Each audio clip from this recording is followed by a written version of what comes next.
Okay, what's next for Philly? What's next for Philly is happening the first Thursday of every month right here in this room at 8 a.m. It's the Design Advocacy Group, and we are the most hopeless bunch of geeks you will ever want to meet. We really are the biggest nerds in the world, but we know really interesting people. We know people like Sara Thorp. We had 70 people in this room at 8 in the morning on the edges of their seats over vacant land policy.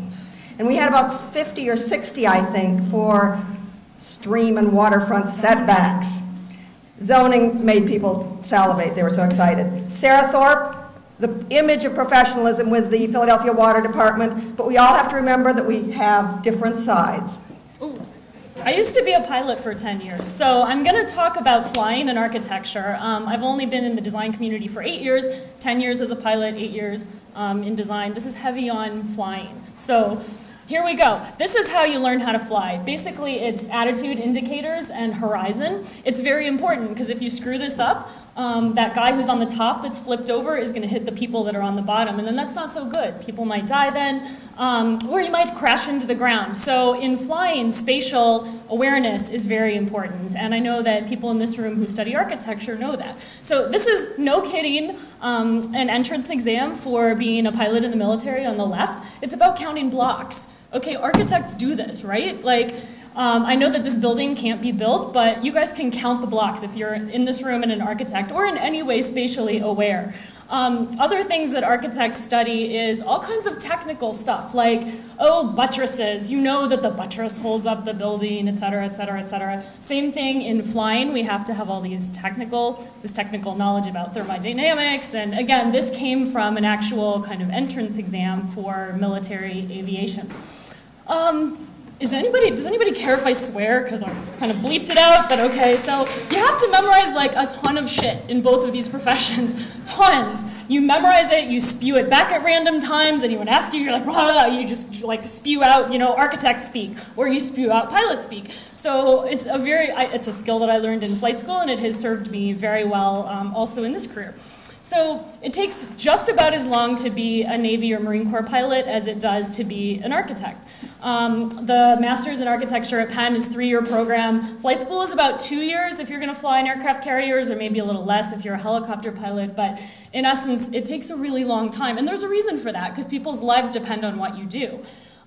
We also are crazy control freaks. We line our little airplanes like up on the deck, like they're little models or something, And precision, look at the Blue Angels. These dudes are like walking like their lives depend on if their arm is out of place. And I know that architects do the same thing. So this is why I joined the Navy. This is why I wanted to go into design, because everyone thinks it's sexy and cool, right? Like, you hang out, you get to drink beers with all your friends, you design cool buildings and point at models and all of that sort of thing, but actually once you get into it, it's all you do is stay up all night, like all the time. I flew, this is night carrier operations. If you're an architect, you get to stay up all night and do charrettes for like 3 days straight. Not only one night without sleep, but like 3 nights without sleep.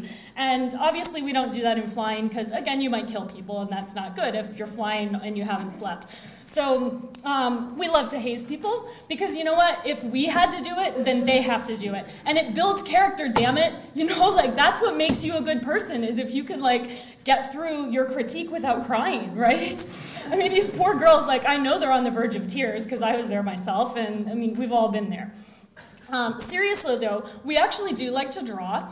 Vignoli is over here like drawing some probably beautiful building or something, and these, Royal Air Force dudes are up there drawing their little bogies on maps and things, and we like to have pens in our hands and we like to draw because we're very spatial and that's what we do. So it's just kind of a part of our DNA.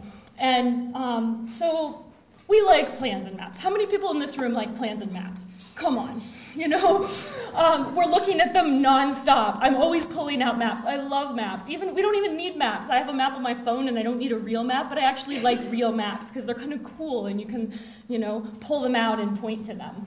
I know it's hard to see here, but we also play with models. And the pilots here on the left, we have these little models that are actual airplanes. We call them planes on a stick. And we use them to practice air-to-air combat and do all kinds of stuff. So we actually have plane models, just like architects, like I.M. Pei over here is working on his little cool model. And I'm doing it right now, but I talk with my hands a lot, but architects do this and pilots do this. Here's my little plane, and architects talk about buildings, and they're always, using their hands, and pilots are always using like hand signals. We're pulling chocks, we're going, fire it up. So it's kind of funny. I've noticed these similarities in our professions. Now, we have to look really cool while we're doing all this stuff. So we don't go anywhere without our leather flight jackets, because, that's how you look really super cool. And if you're an architect, you just wear all black. I mean, I'm sort of doing it. I at least have on, like, a pink watch or something. But generally, like, you just wear black. Or you can go to the Beaux-Arts ball and dress up as, like, crazy architect clothes. And my favorite one, like, come on. We have the best glasses ever. You get to be like Tom Cruise and wear aviators, or you can be like Corbu and all the other architects and wear round glasses, and we're very proud of our eyewear. We think that it makes us look really cool. So guess what else? Girls can do it too. Now, there was time when girls could not fly in combat, and there was also a time when girls could not be architects, and thank God we have gotten past all of that. However, there is something serious I want to say, and that is that one thing that pilots do much better than the design community is work together and be collaborative. And I know that if Val Kilmer and Tom Cruise can shake hands and collaborate, I know that we can do this. I love the Navy Yard in Philly, but an example where we didn't do this is beautifully LEED certified building that's stuck next to, I'm just going to yell, you can hear me, there's like a tiny little historic building right there.